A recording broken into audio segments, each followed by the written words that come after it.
شہزاد صاحب آپ کیا سمجھتے ہیں سر؟ ایک بڑا امپورٹنٹ پوائنٹ آف ویو اس صورتحال میں کہ جب جو سچویشن اس وقت ہے ایک ایکسٹینڈڈ کیئر ٹیکر بھی ہوگا یہ، اور نہ صرف ایکسٹینڈڈ بلکہ اختیارات بھی قانون سازی کے تحت بڑھا دیے گئے ہیں، اور وجوہات وہ بتائی گئی ہیں جیسا کہ فورن انویسٹمنٹ کا بھی کے حوالے سے جو اقدامات سٹارٹ کیے گئے، اور اکانومی اوور آل اب یہ اکانومی جو ہے اس کا مکمل کریڈٹ پرائم منسٹر صاحب بھی اپنی سویلین قیادت کی طرف نہیں رکھ رہے، بلکہ اس کو موجودہ جو ہماری فوجی قیادت ہے ان کو بھی اس کا کریڈٹ دے رہے ہیں۔ اسٹیبلشمنٹ کیا چاہے گی شہزاد صاحب آپ کے خیال میں تمام اس گیون سچویشن کو دیکھتے ہوئے کہ کس قسم کا کیئر ٹیکر پرائم منسٹر ہو؟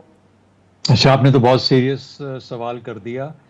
میں یہ کہنے لگا تھا کہ دیکھیے ہمارے ہاں بہت سارے کام جمعے کے دن ہوتے ہیں، جمعے کا دن مبارک سمجھا جاتا ہے، تو یہ بھی ایک کنسیڈریشن ہو سکتی ہے۔ اور پھر 14 اگست آنے والی ہے، فلیگ ریزنگ کرنی ہے، تو وہ کیا نئے پرائم منسٹر کریں گے یا شہباز شریف صاحب ہی کر کے جائیں گے؟ پھر دوسری بات ایک اور ہے کہ شہباز شریف صاحب کا 16 مہینے کا تجربہ ہے، تو اس وقت کیبنٹ نہیں ہے، تو اس کا مطلب وہ لٹرلی ایک انٹرم پرائم منسٹر ہی ہیں جب تک کہ کوئی پکا انٹرم منسٹر پرائم منسٹر نہیں آتا۔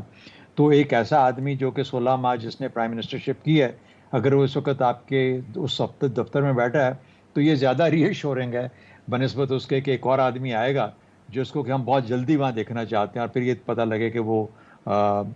یعنی تو ہی ہیل ہیو ٹو لرن، جو بھی آئے گا اس کو سیکھنا پڑے گا۔ بہرحال اس کو چھوڑیے، ہاں آئی ایگری ود دیٹ کہ ایک نارمل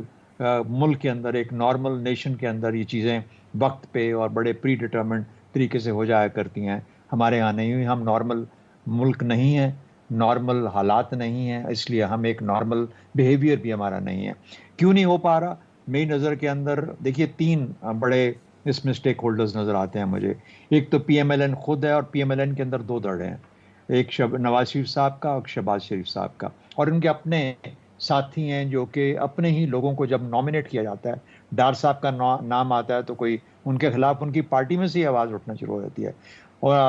اگر شاید خاقان نواسی کا ذکر ہوتا ہے تو اپنی پارٹی میں سے ہی کوئی ان کے خلاف آواز اٹھنا شروع ہو جاتی ہے، اور لوگ دکھتے ہیں حفیظ شیخ کو سپورٹ کرتے ہوئے جو کہ پیپلز پارٹی کے نامنی ہے۔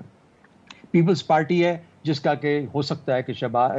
پی ایم ایل این کے ساتھ معاملہ اس وقت صحیح طریقے سے نہ بیٹھ پا رہا ہو، اس لیے آپ کو ایک جو کمپرومائز کینڈیڈیٹ جس طرح جلیل عباس جیلانی ہیں یا اس طرح کے اور لوگ ان کے درمیان شہزاد صاحب آپ کی نظر میں معاملہ، یا اسٹیبلشمنٹ کے ساتھ بھی کوئی اس معاملے کے اوپر ابھی اتفاق ہونا باقی ہے؟ آپ اوور آل دیکھیے اگر اسٹیبلشمنٹ کی بات ہوتی ہے، اسٹیبلشمنٹ اب تک بہت کلیئرٹی کے ساتھ بتا چکی ہوتی، اور میرا خیال ہے کوئی وجہ نہیں تھی ان حالات کے اندر کہ اسٹیبلشمنٹ جو چاہ رہی ہو اس کو کسی طریقے سے روکا جائے۔ میرا نہیں خیال کہ ایسا کوئی معاملہ ہو سکتا ہے کہ شاید اسٹیبلشمنٹ نے اپنا کچھ عندیہ دیا ہو، اور وہ وہی ہو جو کہ سیاسی پارٹیز کے انٹرسٹ یا ڈس انٹرسٹڈ طریقے سے ان کی مشکلات کے لیے کھڑا کر رہا ہو۔ کیا اسٹیبلشمنٹ شاید خاقان عباسی کا نام لے سکتی ہے؟